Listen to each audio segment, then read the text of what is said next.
In March 2007, the brutal murder of 22-year-old Melanie Davis shocked the quiet town of Beaumont, Texas. Her lifeless body was discovered in her apartment, surrounded by signs of a vicious attack.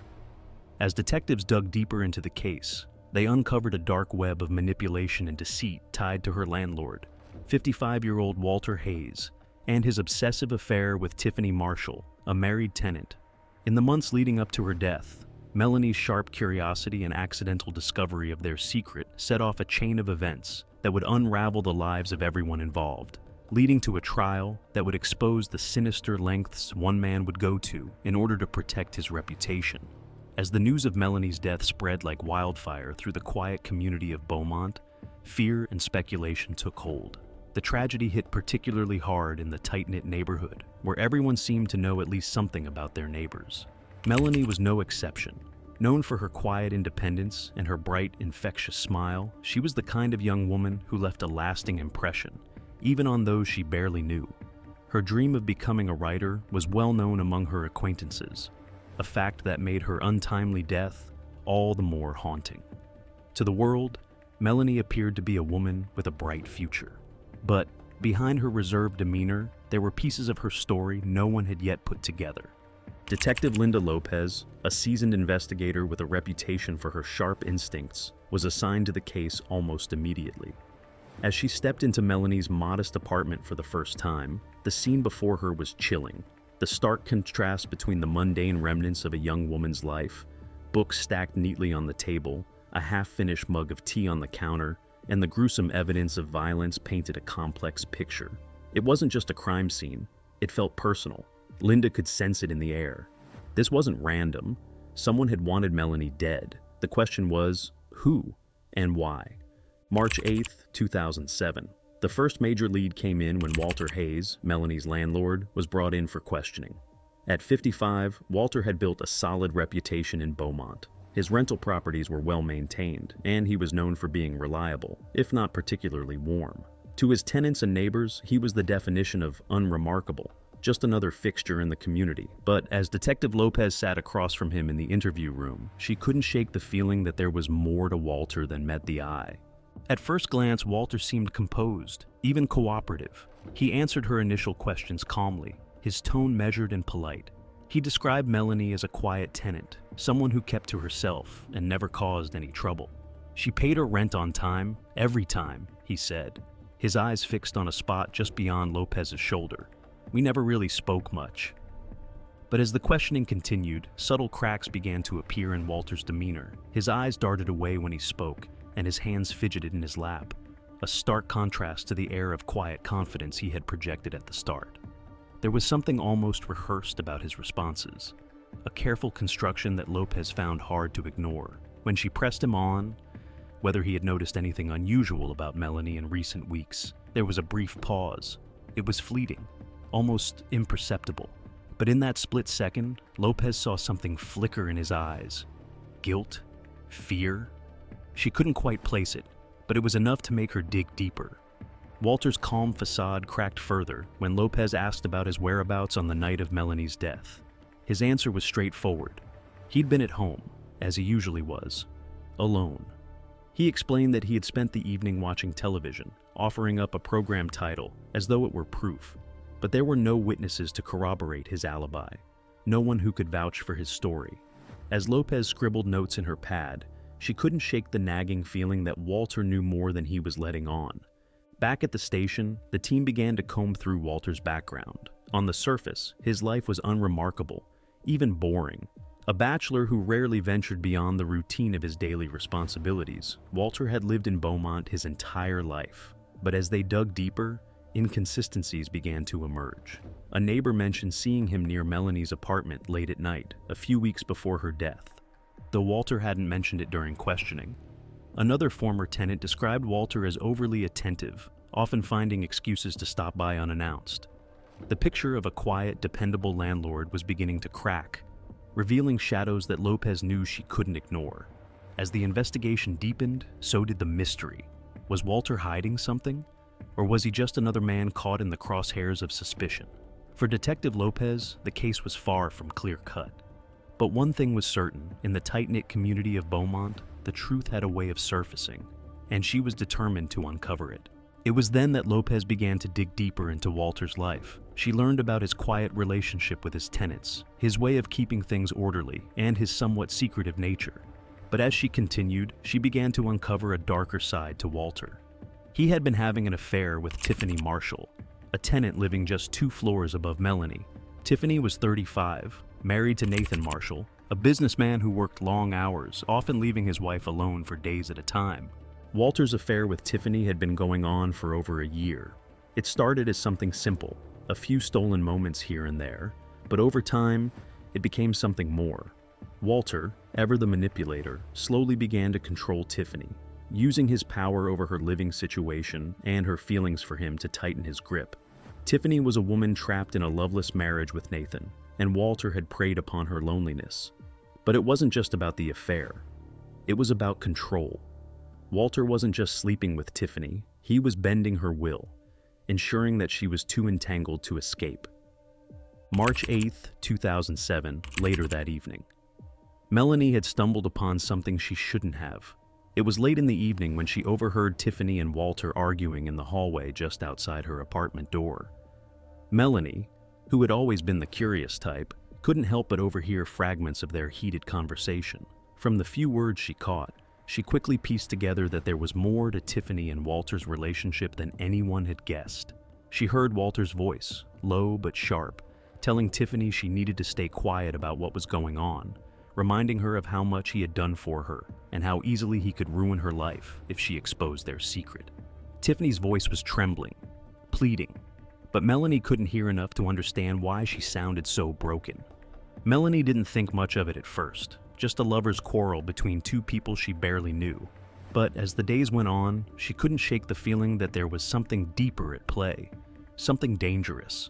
She had always been good at picking up on the subtle things, the way people acted around each other, the looks they gave when they thought no one was watching. She started noticing the way Walter looked at Tiffany when he thought no one was looking, the way Tiffany would suddenly become quiet whenever he entered the room. In the days that followed, Melanie became more suspicious. She overheard other conversations, snippets of information that didn't add up.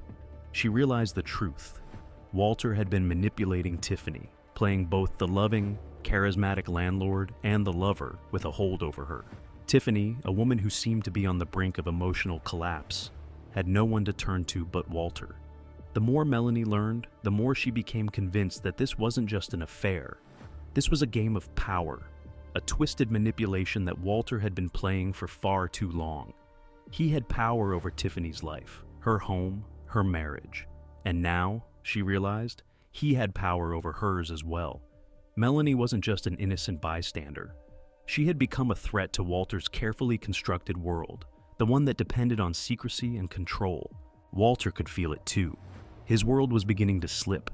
He had always been a man who prided himself on keeping his business and personal life separate. But now Melanie knew too much. She was a loose end, and Walter couldn't afford to let her unravel everything he had built. He wasn't going to let her ruin the delicate balance he had crafted with Tiffany. March 10th, 2007. The tension between the two grew. Walter's threats had become more direct, and Melanie had begun to fear for her safety. She hadn't told anyone about what she had overheard. She didn't want to get involved in something that wasn't her business, but now she couldn't ignore it any longer. The silence in her apartment had become suffocating, her own fear making her feel like a prisoner in her own home. Walter was watching her more closely now, and Melanie knew it. Every time they crossed paths in the hallway, there was something different in his gaze, a coldness that sent shivers down her spine. She couldn't understand why he had such power over Tiffany, and yet she couldn't shake the feeling that Walter was a man who could destroy anyone in his path.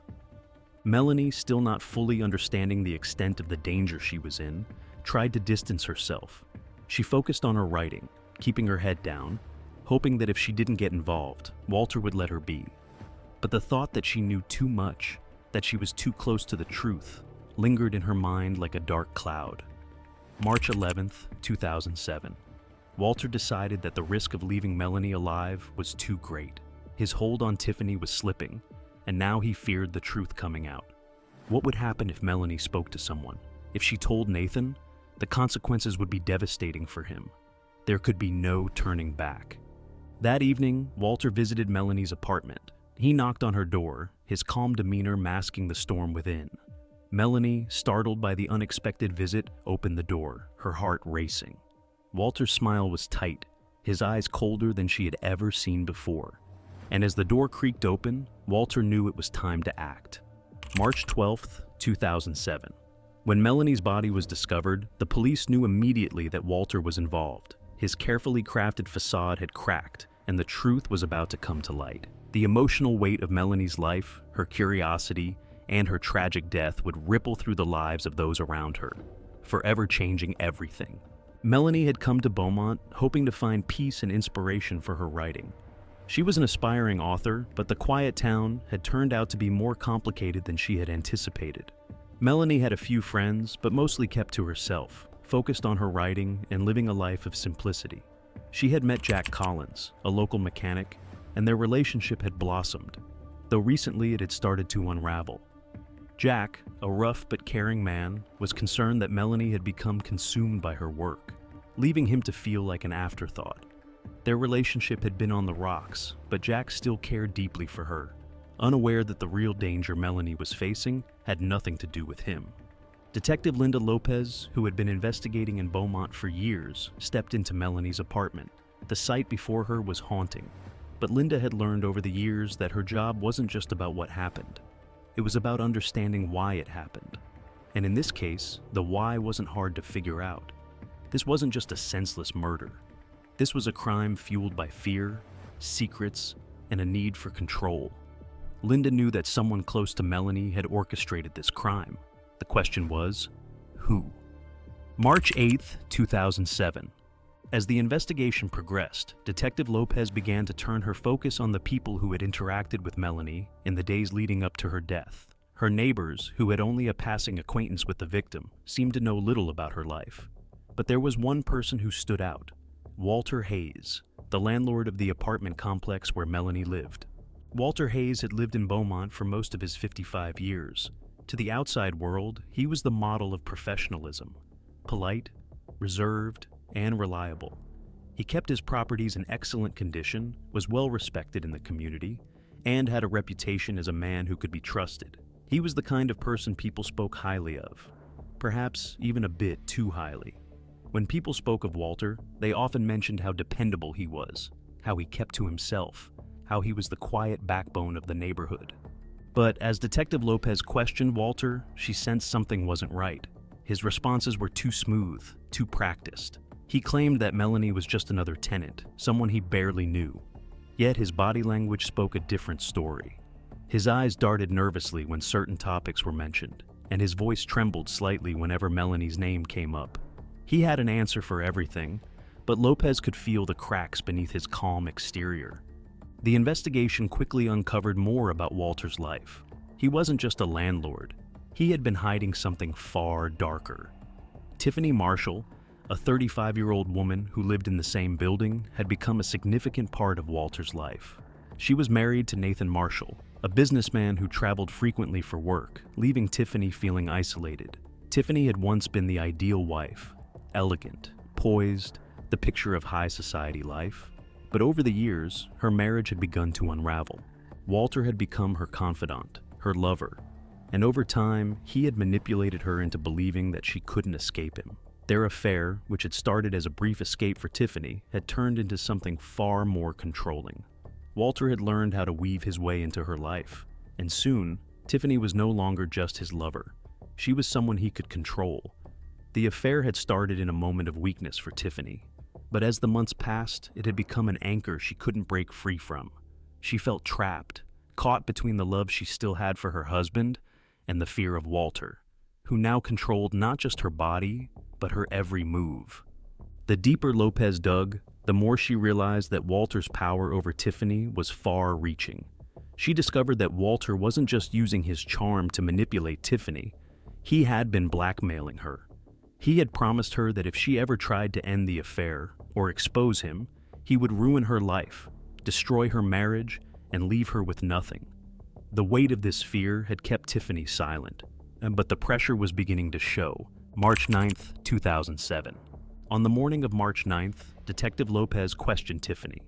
The moment Tiffany walked into the room, Lopez could sense her guilt. Tiffany was the picture of a woman trapped in a lie, her eyes red and swollen from lack of sleep. She had tried to distance herself from Walter, but she knew too well that he was a man who didn't let go easily. His hold on her had been suffocating, and now it had led to something far more dangerous. As Lopez pressed Tiffany, the woman hesitated, trying to downplay her relationship with Walter.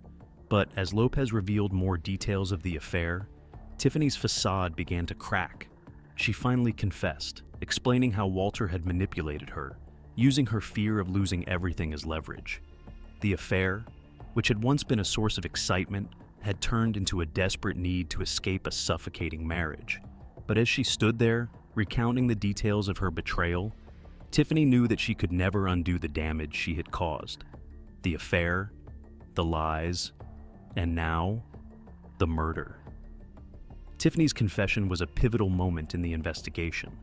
It was clear now that Melanie had uncovered something she wasn't supposed to. The pieces were falling into place. Melanie had overheard an argument between Tiffany and Walter, a conversation that had revealed too much. She had seen things, learned things that threatened to destroy everything. And now, Melanie was dead. March 15th, 2007. As the investigation unfolded, Detective Lopez discovered disturbing evidence that Walter had been obsessively tracking Tiffany.